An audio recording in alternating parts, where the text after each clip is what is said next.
Biasanya, kita mendengar kisah tentang kehebatan polisi dalam meringkus penjahat.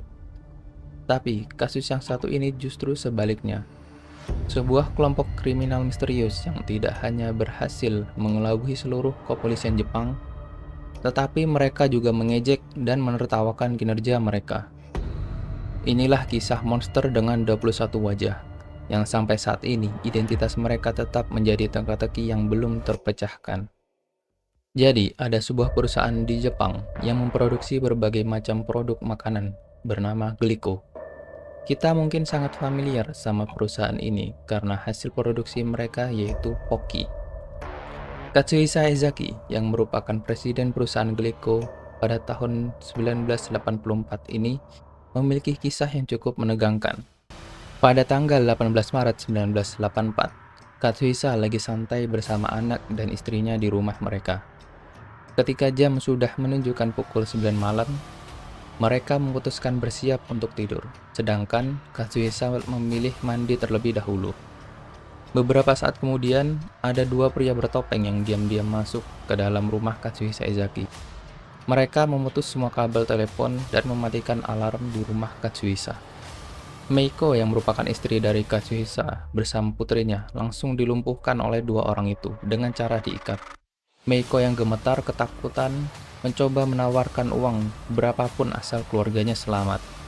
Tapi pria bertopeng itu mengatakan jika uang tidak relevan.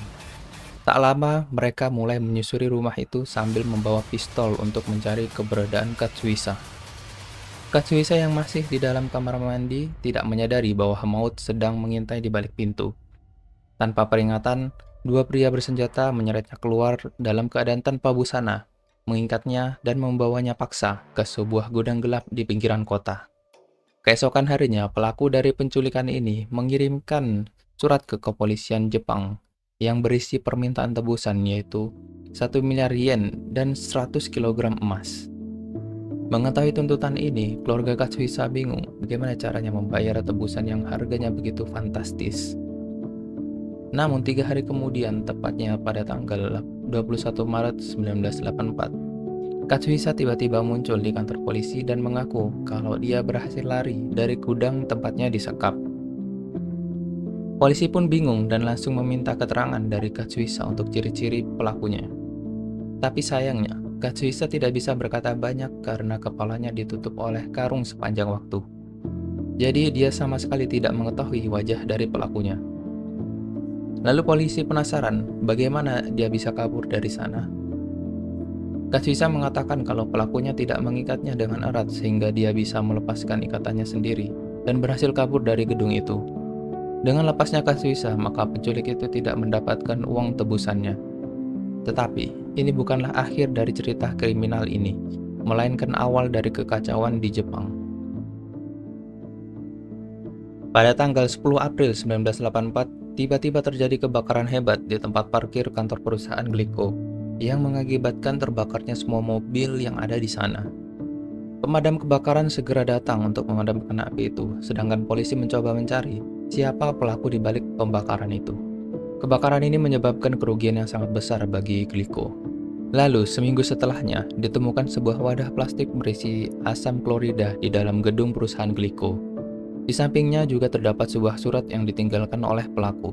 Pada saat yang bersamaan, surat dengan isi yang sama juga dikirim ke media, yang berisi ejekan kepada polisi yang gagal menangkap atau bahkan mengidentifikasi orang-orang yang terlibat dalam teror ini. Bunyi suratnya kurang lebih seperti ini. Untuk polisi yang bodoh, apakah kalian idiot? Kalau kalian profesional, kalian pasti bisa menangkap kami. Karena kalian punya kekurangan yang besar, kami akan memberi beberapa petunjuk. Selanjutnya di dalam surat itu juga memuat petunjuk bahwa kendaraan yang mereka gunakan ketika menculik Katsuhisa adalah berwarna abu-abu. Dan mereka juga memberi petunjuk kalau mereka sering belanja di supermarket terkenal.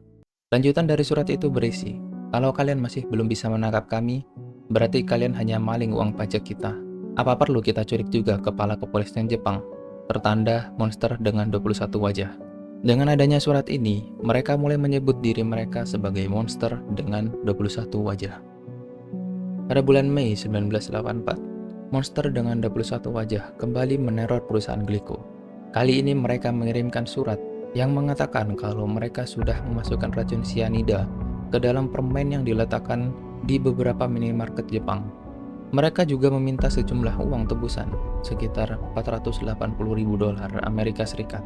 Merespon surat itu, perusahaan Glico langsung menarik semua produk mereka dari toko atau minimarket di Jepang, yang mengakibatkan kerugian sebesar 21 juta dolar Amerika Serikat. Lalu harga saham dari perusahaan Glico juga ikut anjlok, yang mengharuskan memberhentikan sekitar 1.000 karyawannya. Namun setelah diperiksa, ternyata tidak ada satupun permen yang sudah dicampuri racun sianida. Polisi pun dibuat bingung dengan kejadian ini. Mereka bertanya-tanya, apakah ini hanya prank semata? Di lain sisi, masyarakat justru mulai mempertanyakan kinerja polisi dalam mengungkap kasus ini. Lalu tiba-tiba pada tanggal 26 Juni 1984, Monster dengan 21 wajah mengirimkan surat kembali. Namun kali ini bukan sebuah ancaman, tetapi menyatakan bahwa mereka tidak akan meneror perusahaan Glico lagi, dan mereka minta maaf kepada Katsuhisa atas ulah mereka. 2 hari setelah berhenti meneror perusahaan Glico, mereka kembali beraksi dengan meneror perusahaan makanan lain, yaitu Marudai. Cara operasi mereka atau modus operandinya masih sama dengan perusahaan Glico, yaitu mengirimkan surat ancaman dan meminta uang tebusan. Kali ini mereka meminta uang sebesar 250 ribu dolar. Namun yang berbeda kali ini perusahaan Marudai bersedia membayar uang tebusan itu. Si Monster lalu menginstruksikan mereka untuk mengantarkan uang itu dengan cara menaiki kereta api yang menuju Kyoto. Monster itu memberi petunjuk, jika melihat sebuah bendera putih, maka harus melemparkan uangnya, yang nantinya akan diambil oleh anggota Monster dengan 21 wajah. Dengan kecerdikannya, perusahaan Marudai diam-diam menghubungi polisi, dan akhirnya polisi memutuskan untuk menyamar sebagai pegawai perusahaan dan mengantarkan uangnya. Ketika sudah berada di kereta, polisi ini merasa selalu diperhatikan oleh seorang pria. Akhirnya dia pun merasa curiga dengan pria ini. Dia menggambarkan pria itu sebagai orang yang bertubuh besar, kekar, dengan rambut pendek, berkacamata, dan mata seperti rubah. Ia pun mulai memperhatikan orang itu, sambil menunggu tanda bendera putih yang ada di luar kereta. Tapi, sampai di Kyoto, dia sama sekali tidak menemukan bendera putih itu. Si polisi lalu memutuskan untuk kembali ke Osaka. Namun, pria bermata rubah tadi juga mengikutinya naik kereta yang sama menuju ke Osaka. Polisi ini pun semakin mencurigai pria tersebut sebagai monster dengan 21 wajah. Tapi dia tidak mau menangkapnya karena takut salah tangkap sebab kekurangan bukti yang cukup. Sesampainya di Osaka, mereka turun bersama, dan polisi mencoba untuk membuntutinya. Tapi sayangnya, dia kehilangan jejak di tengah jalan. Akhirnya polisi pun memasukkan pria itu ke dalam daftar pencarian. Sedangkan monster dengan 21 wajah gagal mendapatkan uang tebusannya. Perusahaan selanjutnya yang menjadi target adalah Morinaga. Monster dengan 21 wajah mengirimkan surat dan ancaman yang sama seperti perusahaan Glico dan meminta tebusan sebesar 410 ribu dolar atau sekitar 6 miliar rupiah. Tapi perusahaan Morinaga tidak peduli sama ancaman-ancaman ini dan menganggap kalau ini hanya permainan atau prank semata. Pada bulan Oktober 1984, sebuah surat dikirimkan ke beberapa kantor berita di Jepang. Surat kali ini tidak ditujukan buat perusahaan atau polisi, tapi kepada ibu-ibu hamil. Kurang lebih isi suratnya adalah memberitahu ke ibu-ibu kalau mereka sudah mencampurkan racun sianida ke makanan produk milik perusahaan Morinaga dan menyebarnya sebanyak 20 bungkus di toko-toko yang ada di Jepang. Mengetahui hal itu, polisi langsung menggeledah toko-toko di berbagai kota, dan polisi benar-benar menemukan kurang lebih selusin barang yang sudah diracun. Lalu, di setiap kemasan itu terdapat catatan bertuliskan bahaya mengandung racun. Beberapa minggu kemudian, monster dengan 21 wajah mengirimkan lagi surat ancaman. Kali ini mereka akan mencampur makanan perusahaan Morinaga dengan racun sebanyak 30 bungkus. Dan kali ini mereka tidak akan memberikan catatan peringatan di kemasannya. Menanggapi hal ini, polisi menurunkan puluhan ribu personil untuk mengawasi toko-toko di Jepang dengan harapan dapat mengungkap pelaku yang memasukkan racun ke dalam makanan. Dari hasil penjagaan polisi, mereka menemukan sebuah petunjuk penting, yaitu berupa rekaman CCTV.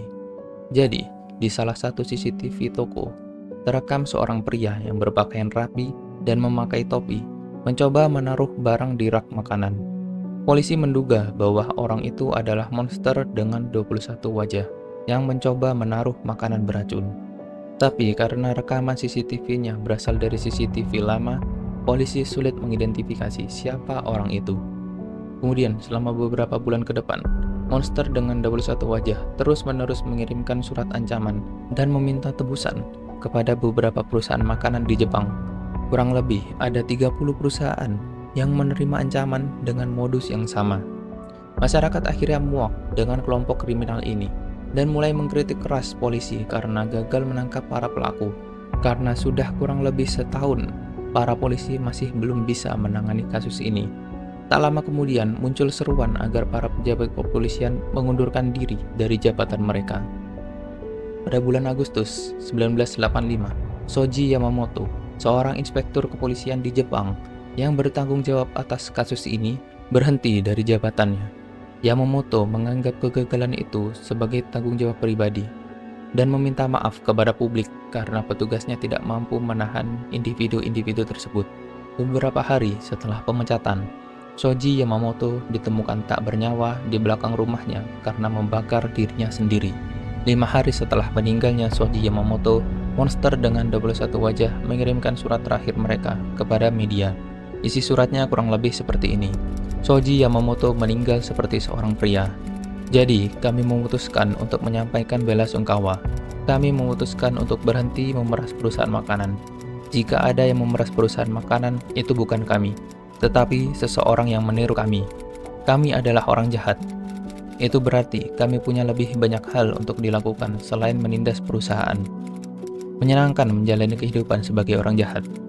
Tertanda monster dengan 21 wajah. Setelah munculnya surat ini, tidak ada lagi ancaman yang mengarah kepada perusahaan makanan, dan juga tidak ditemukan kasus makanan beracun.